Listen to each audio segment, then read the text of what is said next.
ini sekitar 113.000 penumpang, di mana 56.000 datang dan 57.000 berangkat pada periode 17 sampai dengan 22 Maret 2022, di mana perbandingannya dengan kondisi traffic sebelum periode MotoGP dan pada periode pandemi rata-rata per hari 3.500, dan sebelum pandemi pada pasca recovery gempa Lombok itu traffic rata-rata penumpang 8.000 per hari. Jadi ada peningkatan kurang lebih 150% dari normal. Karena rata-rata harian pada periode MotoGP 18.500 penumpang per hari datang dan berangkat. Untuk kendaraan multimoda yang sudah disiapkan bagi para pengunjung penonton MotoGP dari periode 17 dan hari puncaknya nanti pada tanggal 19 Maret hari Sabtu, puncak kedatangan dan puncak kembali arus balik pada hari Senin tanggal 21 Maret. Kemudian pada hari Minggu khususnya ini yang kita antisipasi pengunjung yang datang pagi dan kembali dari Lombok itu sore ataupun malam setelah selesai kegiatan di Mandalika. Total kendaraan yang tersedia free shuttle bus yang disediakan oleh Kementerian Perhubungan Darat yang dikelola oleh Dinas Perhubungan Provinsi ada 31 unit armada dengan kapasitas 925 penumpang dalam 1 jam perjalanan pulang pergi dari bandara ke Mandalika, Mandalika ke bandara. Jadi perjalanan membutuhkan waktu kurang lebih 30 menit. Kemudian untuk taksi dan kendaraan rental lainnya kurang lebih sekitar 200 unit kendaraan. Jadi ini harapannya setiap jam peningkatan penumpang kurang lebih 1.000 sampai dengan 1.300 pada peak hours atau jam padat itu bisa terangkut semua menuju ke venue.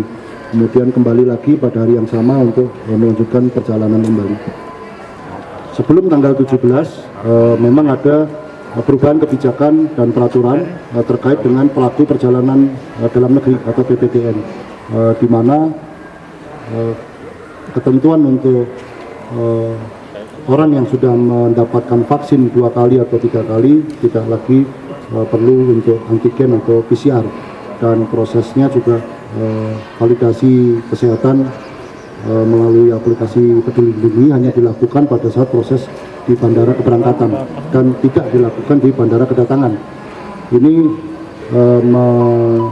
memicu peningkatan kunjungan penumpang dari yang 3.500 rata-rata per hari menjadi 5.000 per hari. Jadi ada kenaikan kurang lebih hampir sekitar 70%. Sejak diberlakukannya surat edaran terbaru. Penerbangan terbanyak itu dari mana? Penerbangan terbanyak dari Jakarta, Lombok, dan kembali ke Jakarta. Yang kedua adalah Denpasar, Lombok, Denpasar, dan ketiga adalah Surabaya, Lombok, Surabaya.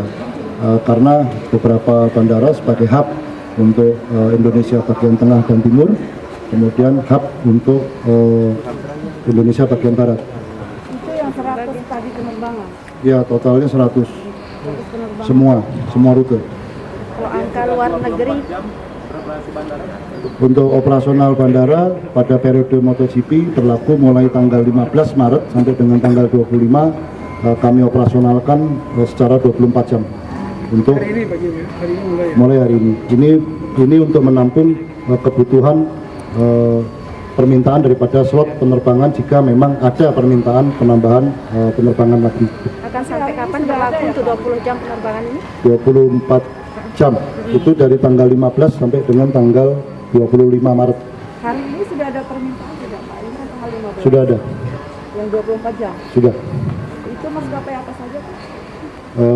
Maskapai yang irregular, extra flight itu adalah Garuda, kemudian ada juga dari RS ya.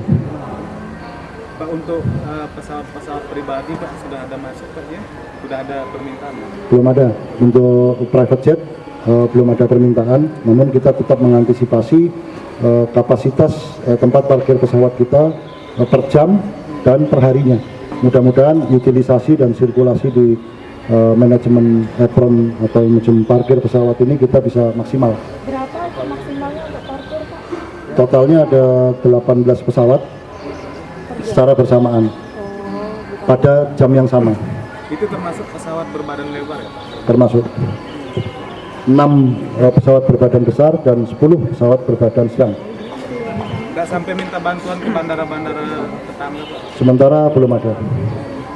Jadi sudah disiapkan di bagian. Untuk antisipasi terjadi lonjakan yang kurang bisa kita prediksi karena kondisi cuaca, teknikal ataupun operasional sehingga berakibat delay atau sesuatu yang lain, maka Bandara Bali dan Bandara Surabaya itu siap mendukung untuk alternate aerodrome atau bandara alternatif untuk tempat reposisi dan tempat singgah. Antisipasi lonjakan penumpang ini bagaimana dengan tenaga yang kita miliki dari Angkasa Pura, Pak? Dari sumber daya manusia, khususnya untuk tenaga ahli teknis yang bersertifikat, memang kita ada tambahan bantuan kurang lebih untuk 7 hari dari Surabaya dan dari Bali. Berapa orang Kurang lebih 34 orang. untuk menghandle itu?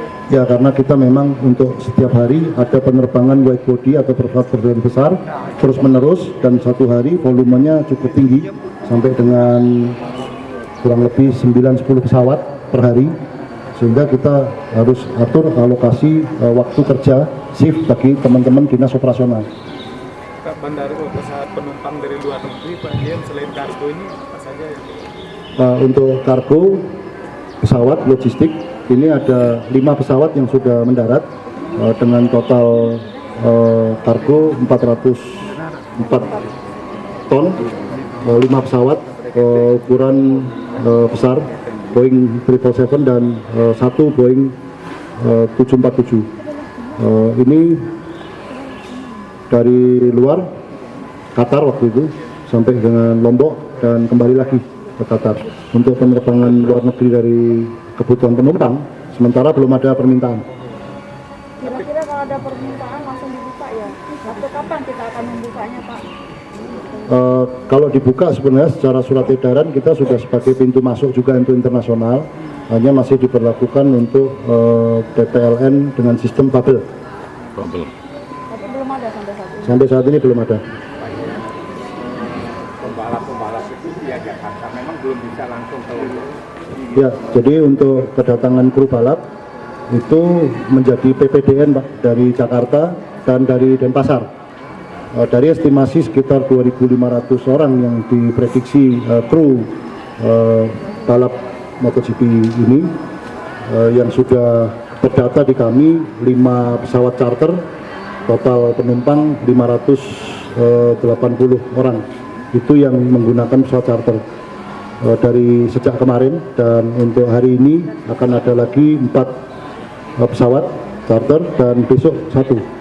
Charternya dari Jakarta, Denpasar dan Lombok. Jakarta Lombok. Untuk Denpasar Lombok itu menggunakan pesawat reguler. Itu Garuda sama Indonesia Russia ya, Pak? Garuda dan Indonesia Russia. Ya, kalau untuk tarif parkir ada kenaikan jelang terbit ini? Kalau untuk tarif parkir, kebijakan manajemen tol gate ini untuk memudahkan arus keluar dan arus masuk supaya tidak terjadi penumpukan pada saat arus keluar kendaraan padat. Kami menggunakan metode rekayasa lalu lintas dalam kawasan, yaitu pengakuan pengalihan jalur keluar. Kemudian untuk memudahkan juga supaya tidak panjang antrian pada saat kendaraan keluar, itu tidak dilakukan proses transaksi pembayaran parkir, tapi dilakukan pada saat proses kendaraan masuk. Nah, untuk memperpendek jarak dan waktu, kami berlakukan tarif secara flat, jadi berlaku 1 hari.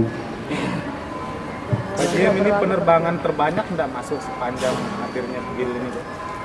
Sepanjang hadirnya PIL ini termasuk yang paling rekor pada periode MotoGP, karena sebelum gempa tahun 2018 itu tingginya untuk Bandara Lombok melayani 12.000 orang per hari dengan pesawat kurang lebih sekitar 80 flight per hari. Untuk periode MotoGP itu per hari kita 18.500, per hari dan jumlah penerbangan 100 flight per hari.